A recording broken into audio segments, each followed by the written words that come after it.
Yes, for today's video, ayan, nakita nyo na, this is the look that I have created. For today, I really went and challenged myself to do extra for today. Kaya eto yung nagawa nating look. Super creative yung nagawa natin. And I just played around with the makeup and gusto ko lang talaga gumawa ng super creative na look. And ito na nga yung final result. Kasi alam nyo guys, recently yung makeup talaga yung nagpapadistress sa akin. Kahit nandito tayo sa bahay, medyo stressful pa rin yung mga anxiety natin lumalabas. But then again, once I played with makeup, I feel happy and I feel calm. So, ayan, gumawa ulit ako ng isang panibagong look. And this time around, hindi na to more into neutral, more into creative side na look yung nagawa natin. And kung interested ka kung paano ko siya ginawa and paano ko na-achieve itong look na to, then huwag ka na mag-hesitate. Stay tuned. Diyan ka lang and keep on watching.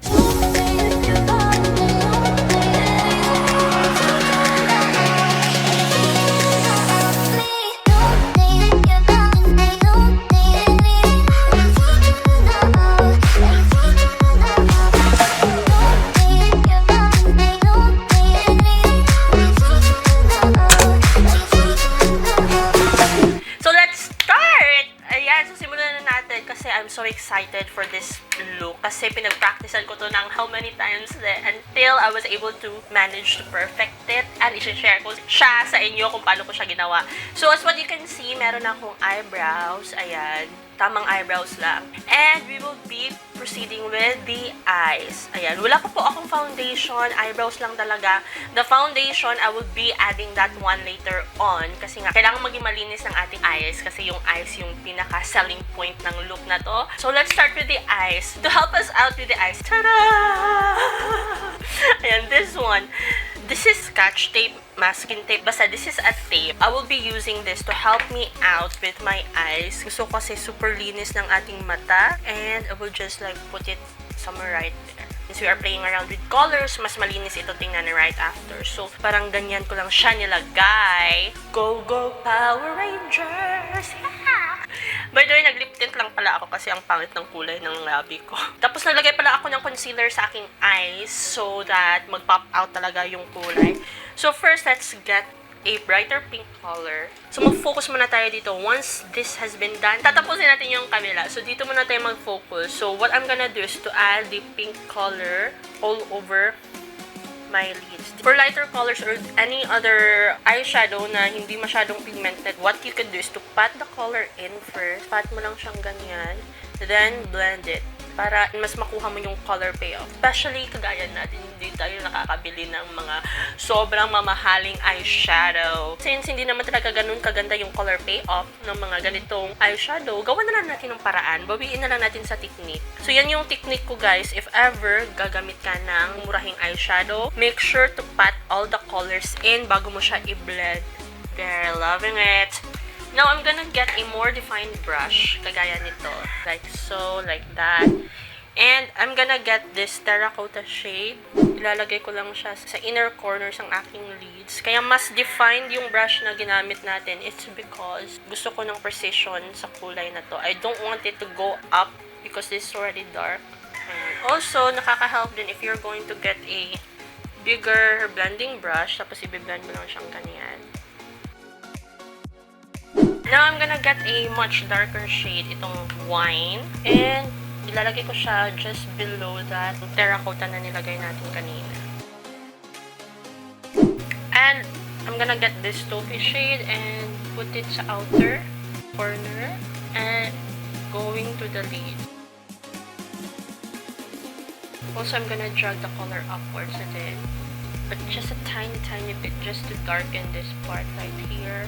As what you have noticed, binibuild up ko yung color. So, I started with the light color to the darkest.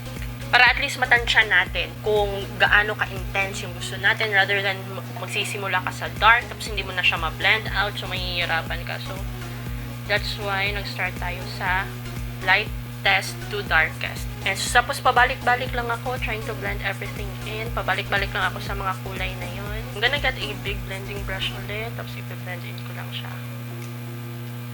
Okay. Ayan. Now, I'm gonna get this black here. This carbon. And this one, ilalagay ko siya dito lang sa outer part just to smoke it out and just to give extra definition and depth sa part na to. Ayan. Just whatever is left in the brush, yun yung itadrag ko sa lids ko. There. And also, yung maganda kapag may scotch tape ka, kasi kahit lumagpas ka hanggang dito, you will not going to worry na papangit yung eye look mo. Ganyan. So, kaya nagsa-scotch tape tayo ngayon. Now, after that, magka-cut crease tayo because I just want to cut crease.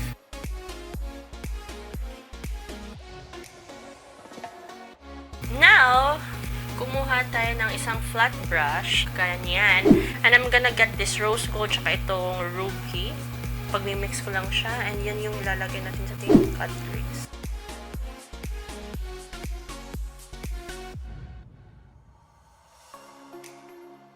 I'm gonna get the black and itong toffee, itong dalawa, and i-blend in ko lang paloob yung ating eyeshadow. For a little bit of extra, I'm gonna add this from Focallure. This is actually a pink glitter na parang meron na siyang glue, tsaka meron siyang pigments ng glitter sa loob. And I'm just like gonna line it. Parang i-outline ko siya doon sa ating ginawang cut crease. So pretty. Napakaganda ng kulay na to. Now, let's proceed with the eyeliner. So, mag-eyeliner tayo. But I'm not gonna do it super dramatic. Hindi super dramatic na pag-weaving. Very light lang. Just to give extra volume once nag-eyelash na tayo.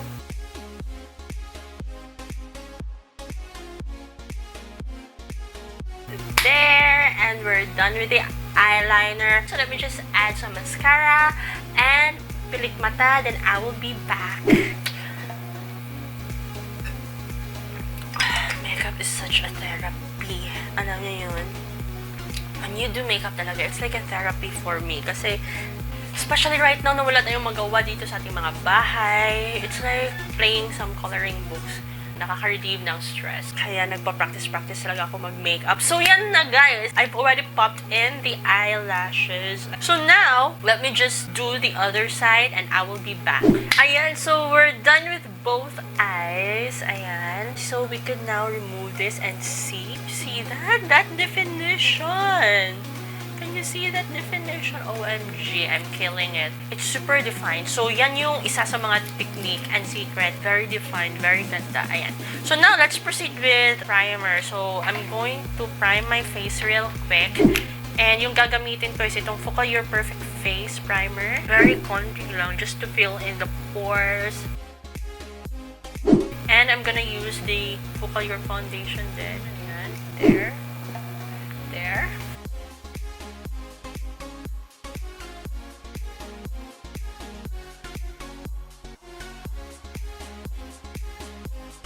There, so we're done with the base and the foundation. Now, let's proceed with the concealer.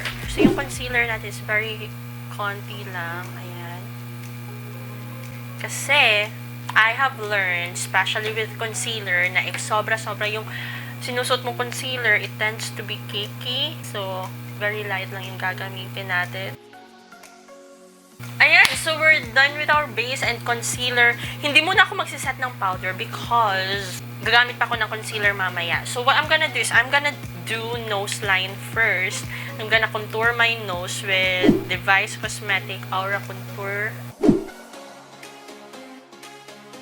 Now, after that, I'm gonna contour it with the toffee. And I'm gonna mix it with wine.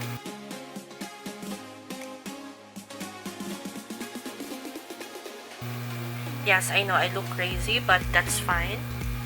Kasi lilinisin pa natin yan ng concealer.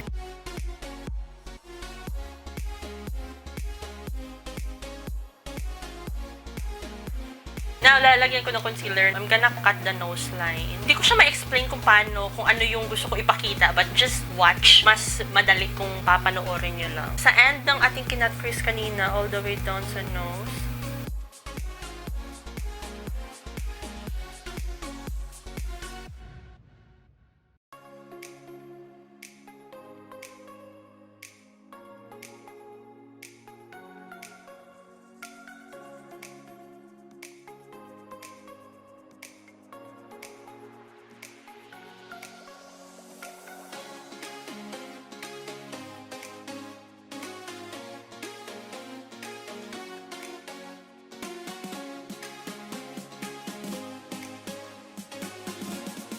So, since lagkit na ako, magpa-powder na po tayo. Kasi, ayan, that's the only concealer that we need. And I'm gonna just tap in some powder.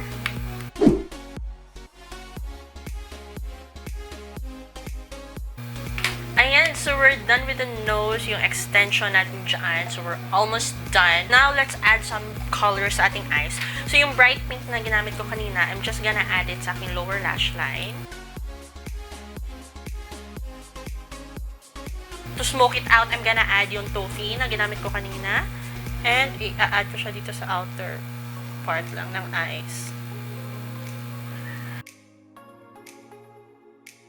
I'm gonna blend it again with the pink one. And I'm gonna add a mascara sa aking bottom lash.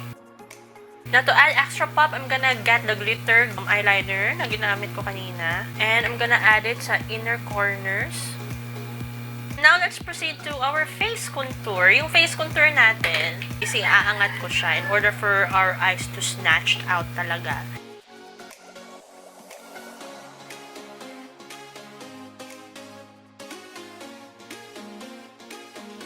For the blush naman, yung gagamitin kong blush is itong terracotta. So, ilalagay ko siya dito sa itaas ng contour na ginawa natin kanina.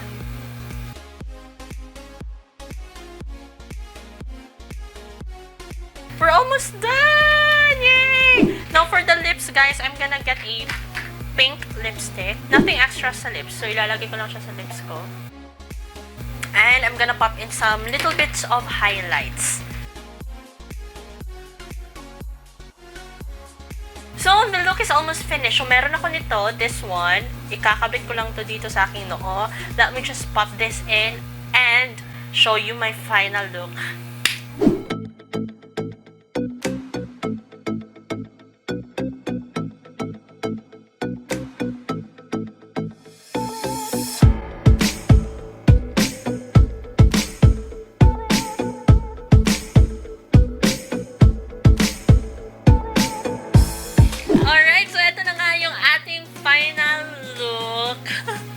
Ayan, so by the way, nag-add on ako ng lipstick. Nilagyan ko ng lipstick yung aking spoolie. And then, ginanyan ko sa aking eyebrows just to give a tint of red sa aking eyebrows. So, yan lang yung dinagdag ko sa look. Tsaka etong feathers na to.